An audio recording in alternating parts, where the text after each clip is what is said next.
En la parsha de esta semana, Parshas Vayelech, Dios manda a Moshe Rabbeinu a tomar un Sefer Torah, un libro de la Torah, y colocarlo, la palabra literal son Betzad Aron Bris Hashem, al lado del arca del pacto de Hashem. Nuestros sabios discuten exactamente a qué se refiere esto. Punto número 1, Moshe Rabbeinu escribió 13 Sifrei Torah, 13 libros de la Torah, 12 le pasó a las tribus, y uno lo dejó justamente junto al arca. Pero nuestros sabios discuten qué significa junto al arca. Hay una opinión que dice que junto al arca significa que estaba el arca, que era una especie de cubo, y al lado del arca había una especie de plataforma en donde estaba apoyado el Sefer Torah, que escribió Moshe Rabbeinu, el libro de la Torah. Otra opinión dice que no, al lado significa al lado de lo más importante del arca, que son las tablas. Nuestros sabios cuentan que estaban las tablas, las segundas, las partes rotas de las primeras tablas y un Sefer Torah, y un libro de la Torah. Esta es la cuestión. El punto es que sea como fuere, en el lugar más santo de la tierra entera, Kodesh HaKodoshim, el Santo Sanctorum, estaba el arca con las tablas y un Sefer Torah. O porque estaba dentro del arca, o porque estaba al lado del arca, sea como fuere. A esto se refiere el versículo de la parsha de esta semana. Tenemos que entender por qué justamente en Kodesh HaKodoshim, en el lugar más santo del universo entero, del Beis Hamikdash, el templo, el lugar más santo del templo, estaban las lujos, las tablas que estaban grabadas y un Sefer Torah. Y además un libro de la Torah. ¿Por qué estas dos cosas juntas y qué representa esto? Nuestros sabios explican la diferencia fundamental que hay entre la forma en que las letras de los 10 mandamientos estaban grabadas en las tablas y la forma en que la Torah entera está escrita en un Sefer Torah, un libro de la Torah. El concepto de un grabado significa que las letras son parte del objeto mismo. No es algo agregado y pegado, por así decir, al objeto, sino que el objeto mismo y las letras son una sola cosa. Esto representa la profunda unión que hay entre el pueblo de Israel y la Torá.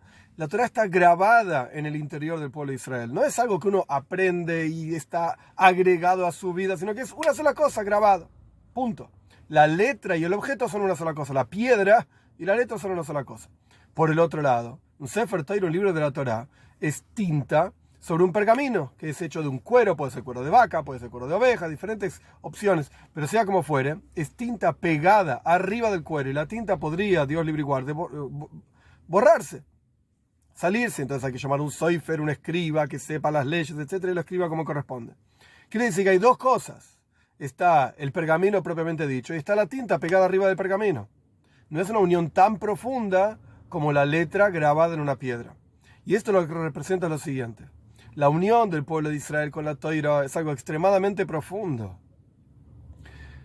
Pero esa unión tiene que expresarse no solamente en los asuntos que son claramente servir a Dios, como cumplir los preceptos, el rezo, etc. Cuando la persona está sirviendo a Dios, está activamente haciendo algo que está relacionado al servicio a Dios, claramente, obviamente está sirviendo a Dios, está relacionándose con Dios, etc. Pero incluso, ¿la novedad cuál es? ¿Por qué el Sefer Torah estaba al lado de las tablas? Porque la novedad es que incluso cuando la persona no está activamente sirviendo a Dios, sino que está ocupado en las cosas mundanas, en el negocio, en la conversación, en hacer las compras, etc. Es decir, algo agregado a su vida como la letra pegoteada arriba del pergamino, que no son una sola cosa, está una pegada arriba de la otra, son dos cosas separadas, unidas.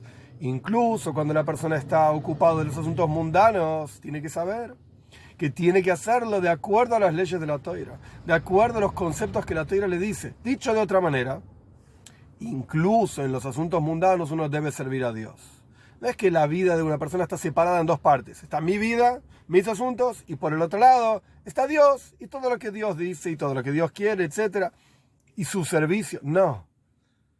El hecho de que el Sefer Torah, Dios le dijo a Moshe Rabbeinu en Parshas Vayelech, que ponga el Sefer Torah al lado de las tablas, lo que representa es proyectar como la Torah es uno con la persona en todos los asuntos de la vida de la persona. Y no solamente esto, sino que nuestros sabios cuentan que el Beis Hamikdash, el templo, no era importante solamente para los judíos, sino que incluso para todos los seres humanos. Iban a rezar ahí y se conectaban con Dios ahí, veían los milagros que ocurrían ahí, etc. Quiere decir que incluso sobre las otras naciones también, esta idea de que el Sefer Torah estaba al lado de las lujos, al lado de las tablas que estaban grabadas, nos representa que hay que llevar ese grabado esa idea de servicio a Dios en todos los aspectos de la vida, en todos los detalles y detalles de detalles, a toda la humanidad, a todos lados. Y justamente cuando esto ocurra, es que la presencia de Mashiach va a ser algo concreto en nuestras vidas. Como está escrito, As Efoch en Sefania. Entonces Dios va a tornar a todas las naciones y todos juntos vamos a llamar en el nombre de Dios para servirlo a Dios, todos juntos.